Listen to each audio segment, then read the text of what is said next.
Good morning. Today we can discuss one problem in gears. This is the problem. A pair of gears having 40 and 20 teeth respectively are rotating in mesh. The speed of the smaller being 2000 rpm, smaller being 2000 rpm. Determine the velocity of sliding between the gear teeth faces at the point of engagement, at the pitch point, and at the point of disengagement if the smaller gear is the driver. Assume that the gear teeth are 20-degree involute form, addendum length is 5 mm and the module is 5 mm. Also find the angle through which the pinion turns while any pairs of teeth are in contact. Okay, this is the solution. Given T is equal to 40, capital T is equal to 40, that means number of teeth on wheel is equal to 40. Then small t is equal to 20, number of teeth on pinion is equal to 20, and that n1 is equal to 2000 rpm, phi is equal to 20-degree given, addendum 5 mm, then module is equal to 5 mm. We know that the angular velocity of the smaller gear omega 1 is equal to 2 pi n1 by 60. We can easily calculate that omega 1 is equal to 209.5 radian per second. And the angular velocity of the larger gear omega 2 is equal to omega 1 into small letter t by t. Reason is that omega 1 by omega 2 must be equal to t by capital T. Omega 1 by omega 2 must be equal to small letter t divided by capital T. That means number of teeth is directly proportional to the angular velocity. That is the concept. Then omega 1 directly proportional to small letter t, omega 2 is directly proportional to capital T. So that omega 2 is equal to omega 1 into small letter t by t, that's equal to 209.5 into 20 by 40, that's equal to 104.75 radian per second. Then pitch circle radius is equal to small letter r is equal to m into small letter t by 2, that means module into t by 2 is equal to pitch circle radius. Then we can calculate small letter r and capital R. Small letter r and capital R. In the case of capital R,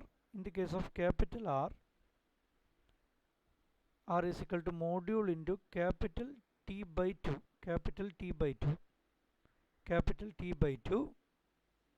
that's equal to 5 into 40 by 2. Here is some mistake is there. Capital T, that T must be capital T. Then R is equal to m into capital T by 2, that's equal to 5 into 40 by 2, that's equal to 100 mm. Then radius of addendum circle of smaller gear, addendum circle radius is equal to pitch circle radius plus addendum, that's equal to 50 plus 5, 55 mm. Then radius of addendum circle of the larger gear, that pitch circle radius of the larger gear, capital R plus addendum.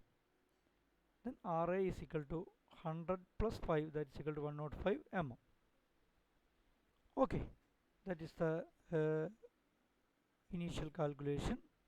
Then we know that the distance of point of engagement K from the pitch point P, or the length of path of approach Kp is equal to this equation, that this particular equation is for length of path of approach. Then that's equal to root of 105. So we can easily calculate that value, because we already know that Ra is equal to 105 and capital R is equal to 100 and phi is equal to 20 degree.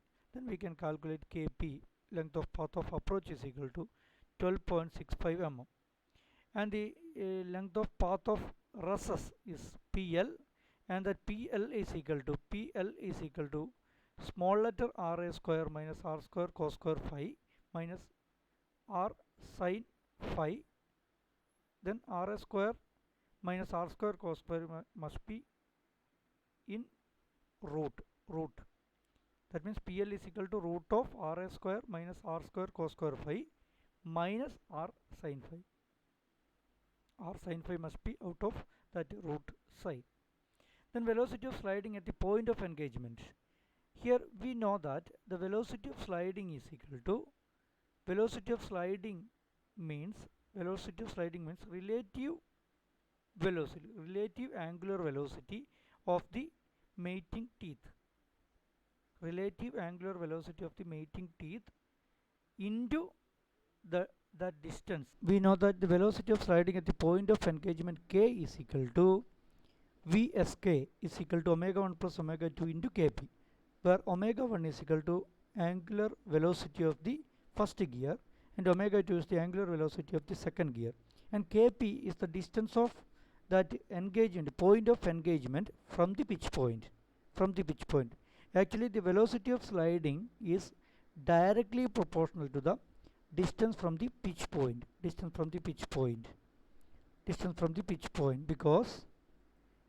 because at pitch point, if this point is pitch point, at pitch point the velocity is equal to 0. That means at pitch point, that if we consider this as the pitch point, then relative velocity between these two mating gears at pitch point must be equal to 0. Then only the constant velocity, we can keep up that constant velocity, or we can keep up this engagement smoothly. Whenever there is a relative velocity between this gear and this gear teeth, at pitch point, then there is no engagement between these two, or there is no smooth engagement between these two gear teeth, because whenever there is a relative velocity, then at this particular point, pitch point, that pitch point having two different velocities. That is not at all possible, because at pitch point, or at the point of engagement, or at the pitch point, the velocity must be a single velocity.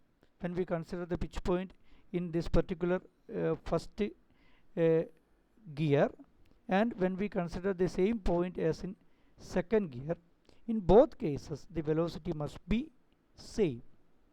Then we say that at this particular point, the relative angular velocity must be equal to 0.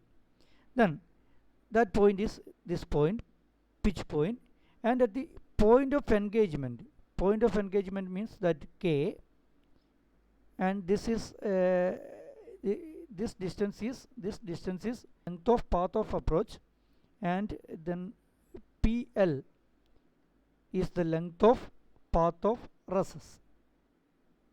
And at the point of engagement,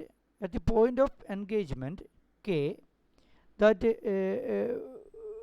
velocity is equal to Vsk is equal to omega 1 plus omega 2 into distance of that point from this pitch point. Pitch point is the instantaneous center. We can consider this point as instantaneous center, and at this particular point, the velocity, that velocity must be equal to angular velocity, relative angular velocity into this distance, omega 1 plus omega 2 into Kp, where omega 1 is omega 1 plus omega 2 means if this mating gear is moving in this particular direction, clockwise direction, omega 1 angular velocity, and at the same time this gear must move in this particular direction. That means if this is in clockwise direction, then this gear must be in rotating in anti-clockwise direction, anti-clockwise direction, anti-clockwise direction. Then the relative velocity at the point of contact, at the point of engagement, that relative velocity must be equal to omega 1 plus omega 2.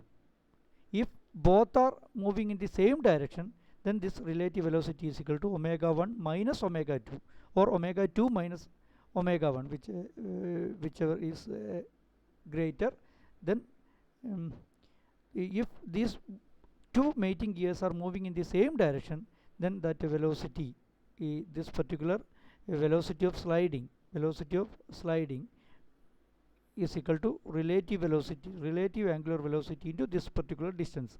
Then that relative velocity must be equal to omega 1 minus omega 2 when both are in same direction. But if this particular gear is moving in clockwise direction, then this gear teeth must moving in the anti-clockwise direction. Then that relative velocity is equal to omega 1 plus omega 2 into kp, vsk.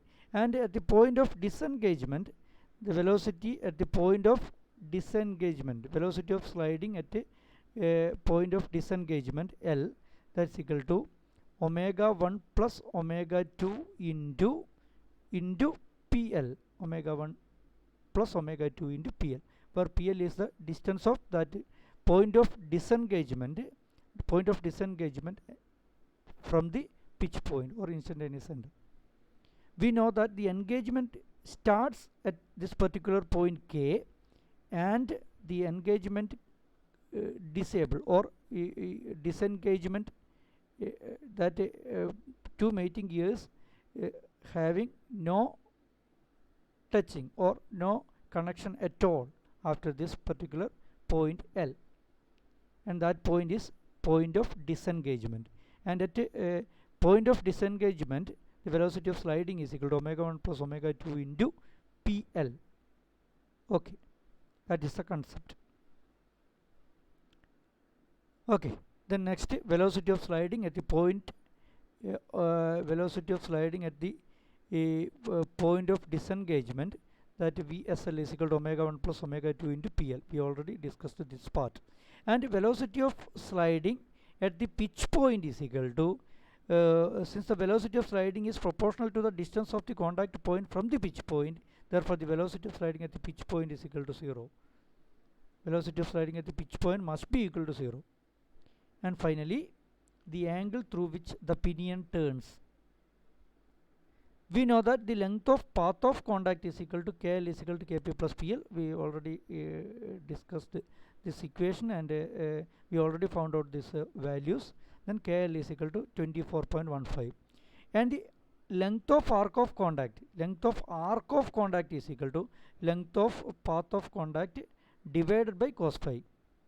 Length of path of contact divided by cos phi. When we can easily calculate this length of arc of contact as 25.7 mm. Then circumference of the smaller gear or pinion is equal to 2 pi r into r, that is equal to this is the total circumference of the smaller gear. Then angle through which the pinion turns, means length of arc of contact into 360 degree divided by circumference of the pinion. 360 degree divided by circumference of the pinion. Angle through which the pinion turns during one engagement. Length of arc of contact, already calculate that value, 25.7, divided by circumference of the pinion. Circumference of the pinion already found out. Total circumference 314.2 mm. Then 25.7 mm length of arc of contact. Total circumference is equal to 314.2 mm. Then the angle turned through which the pinion,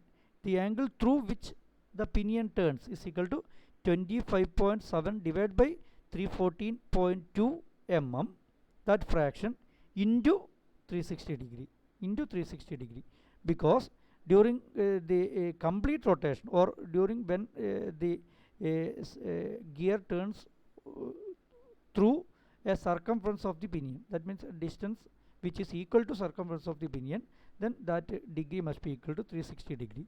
Then we can calculate the angle through which the pinion turns during this during the displacement of length of arc of contact is equal to length of arc of contact into 360 degree divided by circumference of the pinion, that's equal to 29.45 degree.